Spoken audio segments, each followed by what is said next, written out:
মানবজাতির ইতিহাস শুধু আমাদের গল্প নয়, এটা সেই সব প্রজাতির গল্প যারা আমাদের মতোই জন্মেছিল, লড়েছিল, বিবর্তিত হয়েছিল, কিন্তু শেষ পর্যন্ত হারিয়ে গেছে সময়ের অন্ধকারে। হ্যালো বন্ধুরা, হোমো হ্যাবিলিস, হোমো ইরেক্টাস এবং হোমো নিয়ান্ডারথালস এই প্রজাতিগুলো মানুষের সবচেয়ে কাছের পূর্বপুরুষ ছিল।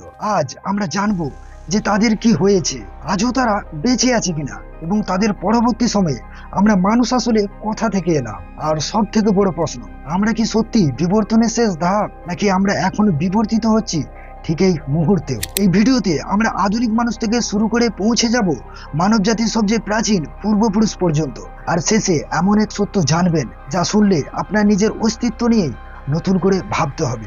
চলুন ভিডিওটা শুরু করি মানুষের সবচেয়ে কাছে জীবিত আত্মীয়দের নিয়ে, যারা আজও বেঁচে আছে। এরা হলো গ্রেট অ্যাপস, যেমন চিম্পাঞ্জি, গরিলা, ওরাংওটাং, বনভোর এবং মানুষ। এই গ্রেট অ্যাপসরা সবাই হোমিনিড শ্রেণীতে পড়ে। সব হোমিনিডসদের মধ্যে অনেক মিল আছে, যেমন কারো ল্যাজ নেই এবং আমরা সবাই দুপায়ে হাঁটার ক্ষমতা রাখি। মানুষের মধ্যে যদিও এটি সবচেয়ে স্পষ্ট, কিন্তু গরিলা এবং ওরাংওটানও দুপায়ে হাঁটতে পারে।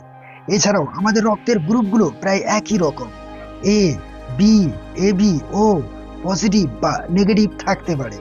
যদিও গ্রেট অ্যাপসরা মানুষের মতো কথা বলতে পারে না, কিন্তু তারা মানব ইশারা বুঝতে পারে। প্রশিক্ষণ দিলে তারা হাজারো সাইন শিখতে পারে। এমনকি গবেষণায় দেখা গেছে তারা টিভি দেখতে পছন্দ করে, আর জড়িয়ে ধরলে হাসির মতো শব্দও করে। এই মিলগুলো কোনো সৌভাগ্যবশত নয়। এই কারণে মানুষের এবং চিম্পাঞ্জির ডিএনএ প্রায় 99% মিল থাকে। গরিলার সাথে মানুষের ডিএনএ প্রায় 98% মিল থাকে, আর ওরাংওটানের সাথে মানুষের ডিএনএ প্রায় 97% মিল থাকে। এখন যদি আমরা এখান থেকে আরেক ধাপ পিছিয়ে যাই, তাহলে পৌঁছায় হোমিনয়েড শ্রেণীতে।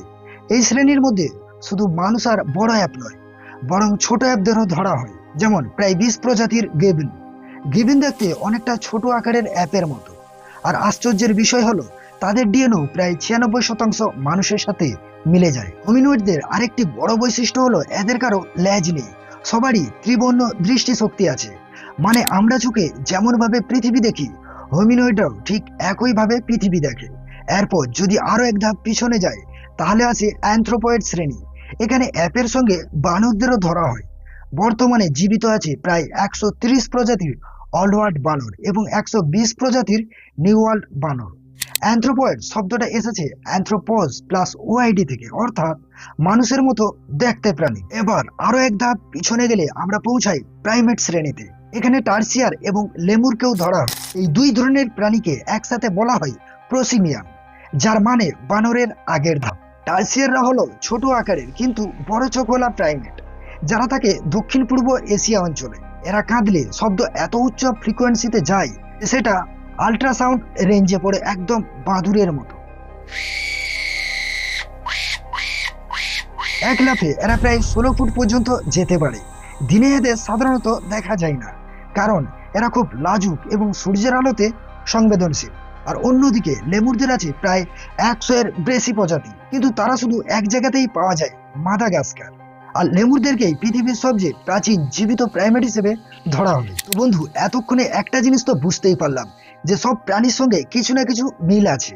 আর এগুলো বোঝার সব থেকে সহজ উপায় হলো, যেমন আমি গত ভিডিওতে বলেছিলাম, একটি গাছ কল্পনা করা, একটি বিবর্তনের গাছ যার অনেক শাখা আছে। আর এই শাখাগুলোর সবচেয়ে শেষ প্রান্তে রয়েছে আজও বেঁচে থাকা প্রাণীরা। এখন যদি আমরা এই প্রান্ত থেকে পেছনের দিকে যাই, তাহলে দেখবেন একসময় দুইটি শাখা একত্রিত হয়ে একটি পয়েন্ট গঠন করে, তারপর আবারও দুইটি শাখা একত্রিত হয়ে আবারও একটি পয়েন্ট গঠন করে। আর এই মিলনের স্থানে পৌঁছালে আমরা জানতে পারি যে বিভিন্ন শাখার সাধারণ পূর্বপুরুষ কারা ছিলেন। যেমন মানুষের শাখা আর গ্রেট অ্যাপসের শাখার মধ্যে একটি সাধারণ মিলন পয়েন্ট আছে, যাকে আমরা ঘের দিয়ে বলতে পারি হোমিনিড শ্রেণী। এরপর যদি সেই ঘেরের মধ্যে আমরা জীবনদের মিলন পয়েন্টও ধরি, আমরা একটি আবারও বড় ঘের তৈরি করতে পারি, এবং এটাকে বলা যায় হোমিনয়েড শ্রেণী। একইভাবে অ্যানথ্রোপয়েড শ্রেণীর জন্য আবারও একটি বড় ঘের রাখা যায়, আর প্রাইমেট শ্রেণীর জন্য আরো একটি বড় ঘের রাখা যায়। যে শাখাগুলো মানুষের সব থেকে কাছের, সেই শাখার শেষের প্রাণীরা মানুষের সাথে সবচেয়ে বেশি ঘনিষ্ঠ সম্পর্কযুক্ত। যেমন সবচেয়ে ছোট ঘেরের প্রাণীরা মানুষের সাথে সবচেয়ে বেশি মিল রাখে। আর ঘের যত বড় আঁকা হয়, মিলনের মাত্রাও কমতে থাকে, অর্থাৎ যত দূরে যায় মানুষের সাথে মিল কমে যায়। কিন্তু সব প্রাণীর সঙ্গে কিছু না কিছু মিল আছে। যেমন সব প্রাইমেটেরই ধরতে পারার মতো হাত আছে, মানে তারা হাত দিয়ে জিনিস শক্ত করে ধরতে পারে। আমাদের হাতের গঠন এমন ভাবে তৈরি, মানুষ ছাড়া আবার বেশিরভাগ প্রাইমেট পা দিয়েও জিনিস ধরতে পারে। আমরা মানুষ সেটা খুব একটা ভালো পারি না, আমাদের জন্য এটা একটু কঠিন। আবার 3টি বিশেষ ধরনের বানর বাদ দিলে প্রায় সব প্রাইমেটের হাত পায়ে 5টি করে আঙুল থাকে। আর একটি বড় মিল হলো সব প্রাইমেটের শরীরের তুলনায় মস্তিষ্কের আকার বেশ বড়, তাই তারা তুলনামূলকভাবে বুদ্ধিমান। যেমন মানুষের সবচেয়ে কাছে জীবিত আত্মীয় হলো শিম্পাঞ্জি, কিন্তু মানুষের মস্তিষ্ক শিম্পাঞ্জির মস্তিষ্কের প্রায় 3 গুণ বড়। আর এই বড় মস্তিষ্কই মানুষকে দিয়েছে আলাদা ক্ষমতা, উন্নত চিন্তা শক্তি, আর যে কারণে মানুষ প্রযুক্তির ক্ষেত্রে অসাধারণ উন্নতি করতে পেরেছে। এখন যদি আমরা সেই বিবর্তনের গাছের ছবিটা আরেকবার লক্ষ্য করি, তাহলে দেখবো এতক্ষণ আমরা শুধু শেষ প্রান্তের প্রাণীদের কথাই বলছি, অর্থাৎ যারা আজও বেঁচে আছে। কিন্তু আসলে সবচেয়ে রহস্যময় আর আকর্ষণীয় অংশটা হলো মাঝের ধাপগুলো, মানে যেসব প্রাণী যারা এখন আর পৃথিবীতে নেই।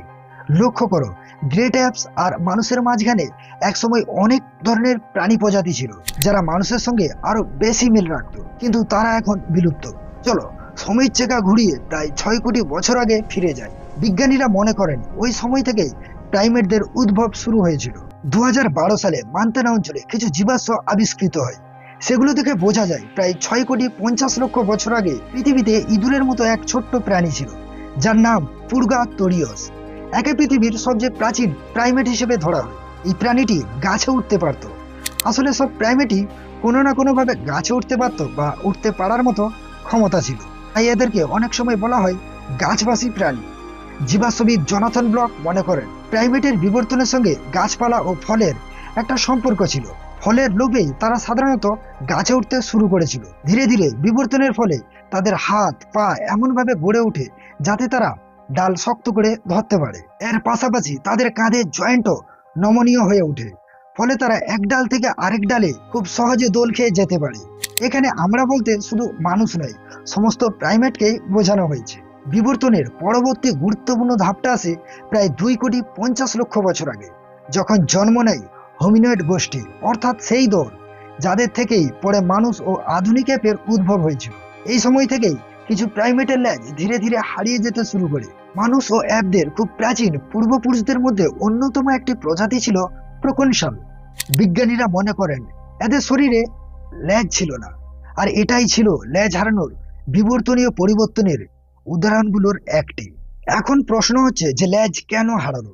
এই প্রশ্নের উত্তর খুঁজতে নিউ ইয়র্ক ইউনিভার্সিটির গবেষক বো এক্সিয়া গুরুত্বপূর্ণ একটি তথ্য আবিষ্কার করেন। তিনি দেখেন আমাদের শরীরে টিবিএক্সটি নামে একটি জিন ল্যাজ গঠনের সঙ্গে জড়িত। এই জিনে এক ধরনের পরিবর্তন বা মিউটেশন ঘটেছিল, আর যার ফলেই সাধারণত হোমিনোসদের ল্যাজ ধীরে ধীরে হারিয়ে যায়। বিজ্ঞানীরা ধারণা করেন এর পেছনে আরেকটা বড় কারণ ছিল দুপায়ে হাঁটা শুরু করা।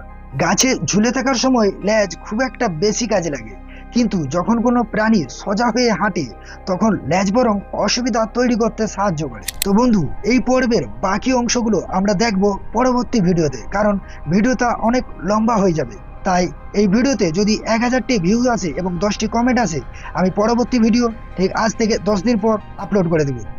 থ্যাংক ইউ, ধন্যবাদ।